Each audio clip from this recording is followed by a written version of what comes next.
বিরিয়ানি।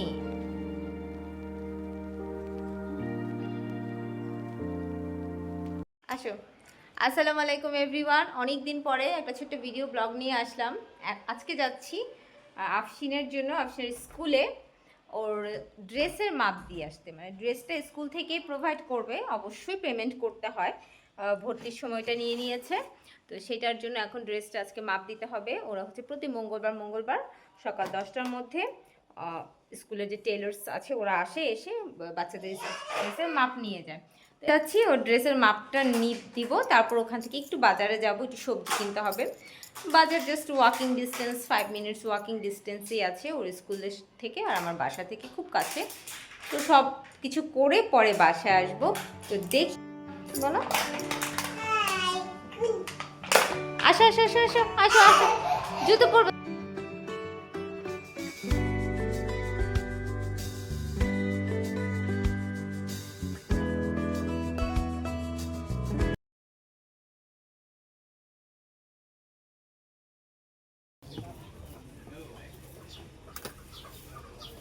শসা কত করে? দেশি? ও না না, কোনটা? এটা দেশি? এটা চেহারা তো ভালো লাগতেছে না। 100 টাকা। আমরা আফিনের ড্রেস বানাতে দিয়ে চলে এসেছি স্কুল থেকে। মেজারমেন্ট সব রেখে দিয়েছে, ভিডিও করা পসিবল হয়নি কারণ স্বাভাবিক স্কুলের একটা প্রাইভেসি থাকে, আর আমিও চাচ্ছিলাম না। তারপরে ওকে একটু ব্রেকফাস্ট দিলাম। এমনি যাওয়ার আগে আমি ওকে 1 ফিটার দুধ খাইয়ে নিয়ে গিয়েছি। এখন বাসায় এসে একটু চকলেট আর ব্রেড স্প্রেড করে দিলাম। ও এটা খুব পছন্দ করে, মানে এটা ওর নাস্তার মধ্যে ফেভারিট একটা নাস্তা।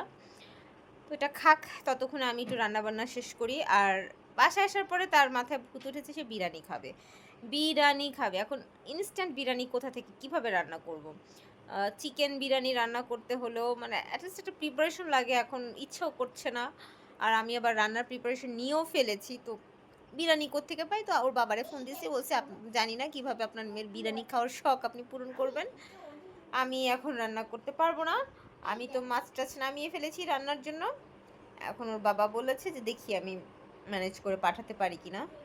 ফুড পান্ডা দিয়ে তো আর আমি আনতে পারবো না, এখানে ফুড পান্ডা অ্যাভেলেবেল না। আমি আমার বেশ কয়েকটা ভিডিওতেই সেটা বলেছি। যাই একটু রান্নাবান্না করি। আর ওর ড্রেসটা দিবে হচ্ছে ডিসেম্বরের 5 তারিখে। 5ই ডিসেম্বর, তখন যে নিয়ে আসবো। দেখি কেমন কি বানায়। মনে হলো খুব একটা ভালো বানাবে না, মানে জাস্ট ওই যে জোড়াতালি দিয়ে বানানোর মতো যেটা বলে, আছে না যে বাচ্চার মনে, আমরা একটু মনের মতো করে বাচ্চার ফিটিং দিয়ে একদম বানাবো, বা বাচ্চার মানে এক্স্যাক্ট মেজারমেন্ট নিয়ে বানাবো, সেরকম হবে না। ওরা আর কি ওদের একটা যে ফ্রি সাইজ, বাচ্চার বয়স আন্দাজ, বাচ্চার হাইট আন্দাজে যে ফ্রি সাইজ ড্রেস বানানো থাকে, ওটাই হয়তো ওরা দিয়ে দিবে একটু এদিক সেদিক করে।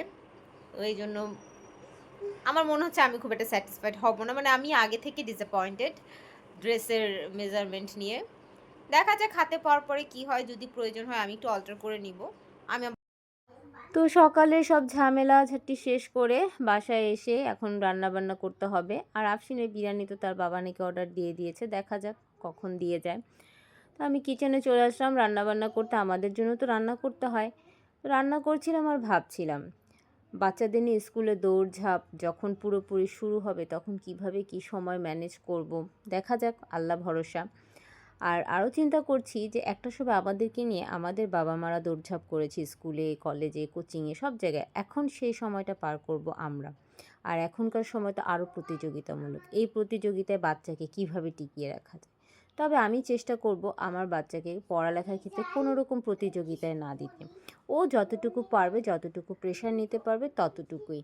আর বছর শেষ হলে তো নতুন খরচ, নতুনই আসবে, এটা এখন একদম রুটিন হয়ে গিয়েছে। নতুন জামা, নতুন ব্যাগ, সব কিছু মানে ঈদের মতো করে সব কেনাকাটা করতে হবে। তো এই চিন্তা করতে করতেই আমাদের বিরিয়ানিও চলে এসেছে। আফসিনের বাবা পাঠিয়ে দিয়েছে চিকেন বিরিয়ানি, আমি নিচে গিয়ের মধ্যে নিয়েও এসেছি। আর আজকে বিরিয়ানিটা বেশ মজার ছিল, অনেক দিন পরে এরকম মোরগ পোলাও খেলাম, খুব টেস্টি ছিল। তেহারি ঘর থেকে আনা হয়েছিল। চিকেন খেতে চেয়েছেন? বিরিয়ানি তো বাবা আপনার জন্য বিরিয়ানি কিনে পাঠিয়ে দিয়েছে অফিস থেকে।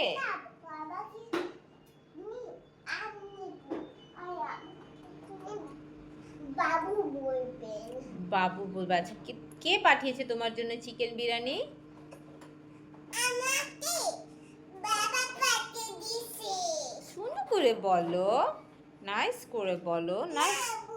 আমি তুমি বেবি, তুমি সারা জীবন বেবিই থাকতে চাও? তুমি এভাবেই কথা বলতে চাও? হুম। আমি খেতে চাই বিরিয়ানি। হ্যাঁ, এই যে বিরিয়ানি গরম দিচ্ছি, ওভেনে গরম হচ্ছে তোমার বিরিয়ানি, তারপরে দিচ্ছি। তো এর মধ্যে দেখতেই পেলেন আফসিন কতটা এক্সাইটেড চিকেন বিরিয়ানি খাওয়ার জন্য, মানে চিকেন পোলাও যাকে বলে। তো ওকে চিকেন পোলাওটা খাইয়ে দিলাম, দুপুরেও আজকে এটা দিয়ে লাঞ্চ করেছে। তারপরে আর কি আমাদের রেগুলার রুটিন, কিন্তু এর মাঝে আবার আমাদের গিজার লাগানোর জন্য লোক চলে এসেছে, তাই আর আফসিনকে ঘুম পাড়াতে পারিনি, ও জেগেই ছিল। এবার শীতে আফসিনের বাবা গিজার লাগিয়েই ছাড়লো। গতবারই লাগানোর কথা ছিল, কিন্তু আমি একটু ঢিলামি করছিলাম, দরকার নেই দরকার নেই, কিন্তু এবার আর পারলাম না, সে লাগাবেই। এর মধ্যে আফসিনের বাবা অফিস থেকে চলে এসেছে, মানে একটু তাড়াতাড়ি চলে এসেছে যেহেতু বাসায় কাজ হচ্ছে।